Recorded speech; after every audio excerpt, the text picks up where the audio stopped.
It is your good morning. Good morning. It is your mom of three in NYC back with another video. If you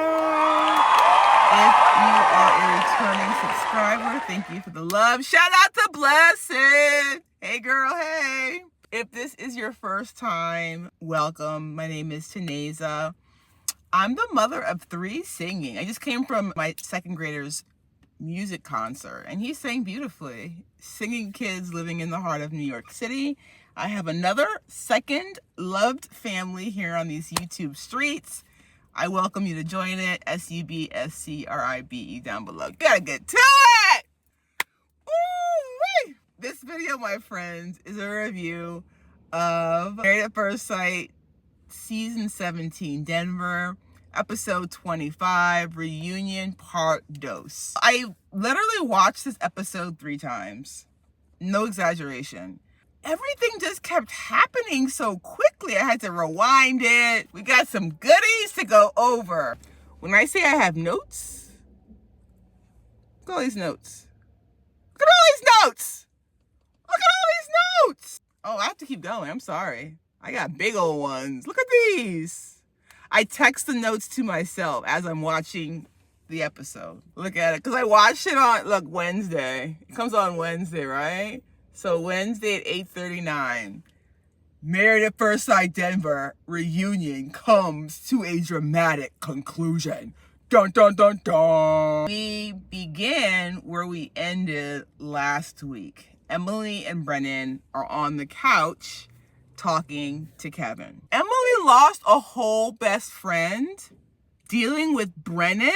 Lily used to be her numero uno amiga.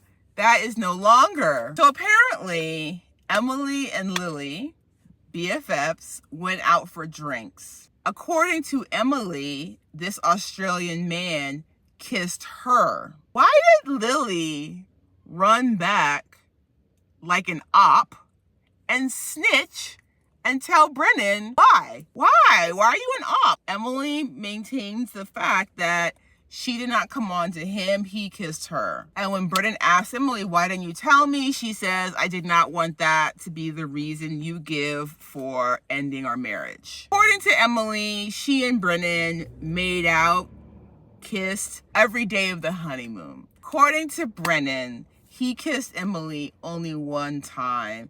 And it was super cringe to hear him describe how he was never attracted to her and how he had to make himself kiss her.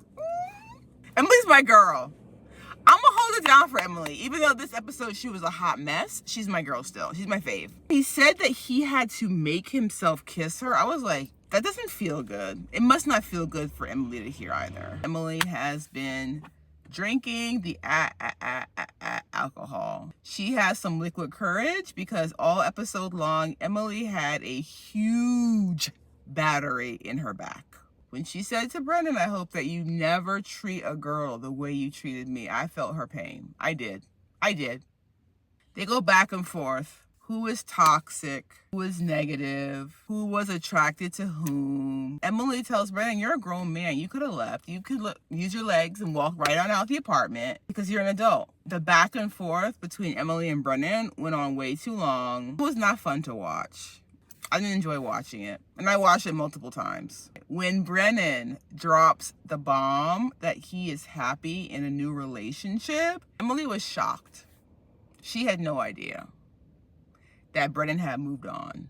Clueless. It hurt Emily. She's not going to say it, but it did. She wants to find out who this new girlfriend is so that she can warn her. Like Chloe says, in full transparency, tribe, this was not a good look for Emily. Emily was the person in the right. Like, she was in the right. Brennan is a not good guy, the bad guy in the wrong. All Emily had to do was sit on this couch, look cute, and answer Kevin's questions. Instead, she drank a little bit too much alcohol, had a whole battery, a huge battery in her back, and came off as combative, came off as argumentative, and came off as negative. And she's none of these things. If you had just watched this one episode without watching any other and had no idea who Emily was, then what Brennan said about her would make sense. And that's not Emily. That's not Emily. Emily, girl, come here. But don't do that again. Because the audience hearts you, Emily. Unfortunately, that fed into Brennan's narrative of her being negative and toxic, which again, she is not. She is just a hurt human being. All the men come out to speak with Kevin. I was looking forward to Cameron's receipts. Wah, wah, wah. What a letdown, Cameron. I was looking for. I was like, ooh, he got receipts? He pulled it out? Y'all, why was it a copy of his EKG? Cameron came to prove that he indeed suffered from a broken heart. He came to confirm that the flutter when his heart stopped beating is directly correlated to Claire and the way in which she treated him and their marriage. Like today's, I love the behind the scenes footage. I thought it was probably even better than like on stage. The area where all the ladies hung out between segments, they were not being interviewed by Kevin Frazier. It said woman's holding. Holding? That's used for like criminals and animals, like holding cell, holding station.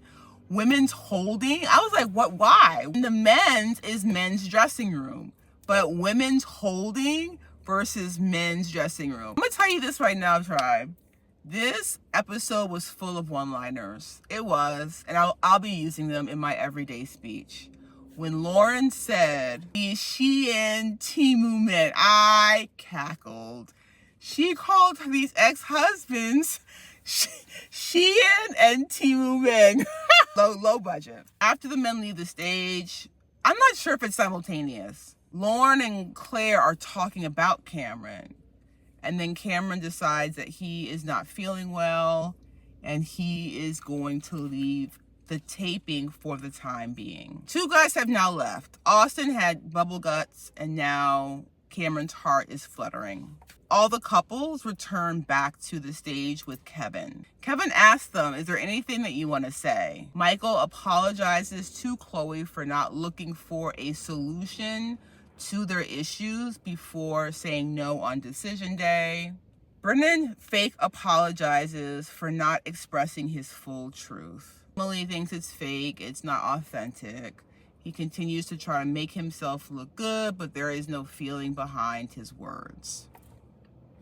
That's how I am with Emily and Brennan. Hands off. I am no longer going to involve. I'm no longer involved.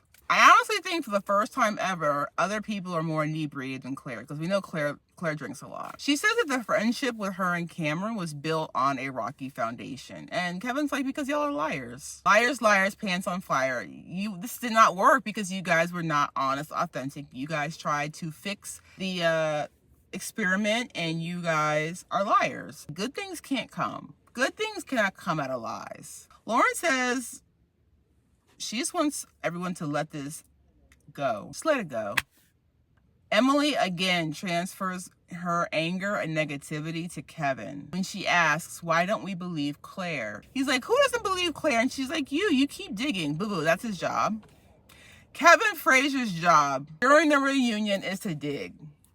He is there to ask all the questions we as the watching audience want to know. That's his job. His job is to question, ask, dig. He is just doing the job he came to and was supposed to do. So sit down.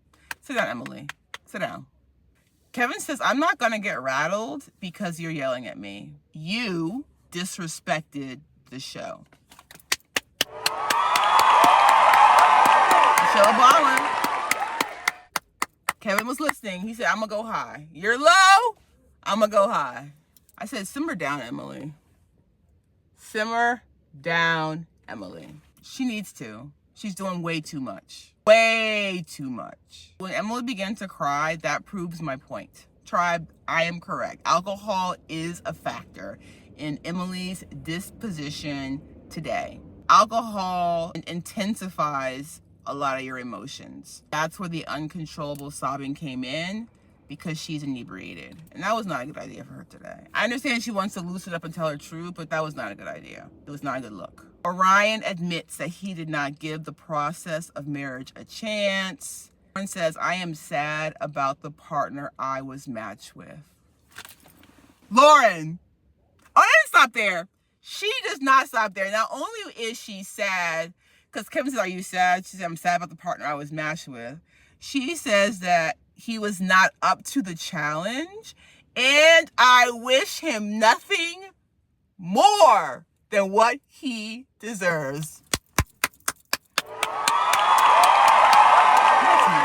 Lauren came with her ammunition. She said, I wish him nothing more than what he deserves. Lauren's in a good place.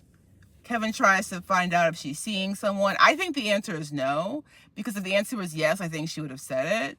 I don't think she's seeing anyone special. What annoyed me about this segment was the way Lauren and Orion competed about how happy they were. Life is great. And they go back and forth about who's happiest, and it was annoying to watch. Like they were trying to prove to each other that their lives were better without each other. All these experts, woo-wee, especially Dr. Pepper, they're on next with Kevin. They're distraught. I feel the worst for Dr. Pepper, who's been there for all 17 seasons. They took this seriously. They want this to work. They want to do a good job in matching singles. Comments below, like, what exactly did they do? Like, the gist that I got was that these couples, at the very beginning of the honeymoon, they got together and they conspired and made a pact that they would make sure that all of them look good on camera. While they're filming, they would not say nor do anything that might compromise how they are perceived by the TV audience. But how? Blessed, do you know? What exactly did they do? Dr. Pepper had another line in the episode. She said that I have heat instead of knowledge. Like, she has to process this. This is all news to her. And she has heat because of the anger that she feels instead of knowledge. So she's got to get over the heat to get to the knowledge. Ladies come out. They talk about how they were manipulated, controlled into this pack with the guys. The experts ask, why didn't you say anything? They were trying to protect the guys. And Dr. Cal said something that I agree with. Why are you protecting someone that would not protect you? All the men meet with the experts. They talk to Cameron first because apparently he's the ringleader of this agreement. Cam apologizes. We think it's semi-sincere because he starts to cry. The experts are more confused. The ladies are saying it's the men. The men are saying we can't be lying about everything. It was the ladies. Who knows? There were no cameras. This is what they get. Dr. Pia tells everyone to get therapy as they should. Brennan apologizes. This was redeeming for him, and he knew he had to do this, and it worked. Brennan apologizes to Dr. Pia because she was just trying to help he and Emily during their counseling sessions. He was controlling, and he is sorry. The couples come back together for round 2. All of the ladies appear unhinged. They do. All of them, all 5 of them. All you gotta do is sit there and look cute and answer the questions. Stop being so angry. Stop cutting the guys off. Stop interrupting Kevin. Y'all were a ball of mess. You were. All 5 of them. Not one of them is innocent. They start talking over each other. Kevin then loses control of the conversation completely. Emily leaves. She's not doing this anymore. They tried to lighten it up by showing some funny moments. They were not all that funny. I was planning, Tribe, to be done. This was going to be my final review.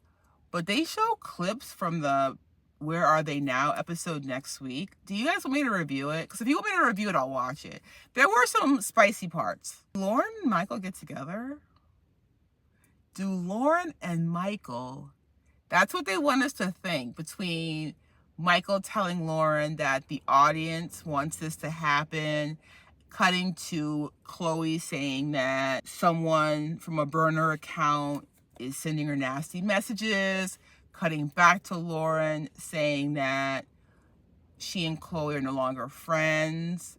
Chloe is upset that Lauren followed Michael on social media. These are not your friends, girl. Y'all really aren't friends. Y'all are not friends. And there is no loyalty. Mm-mm. Mm-mm. Before I end this video, I've asked you for two things. In the comments below, what did the couples agree to do? Secondly, do you want me to watch and review next week's Where Are They Now? If you want to, I will.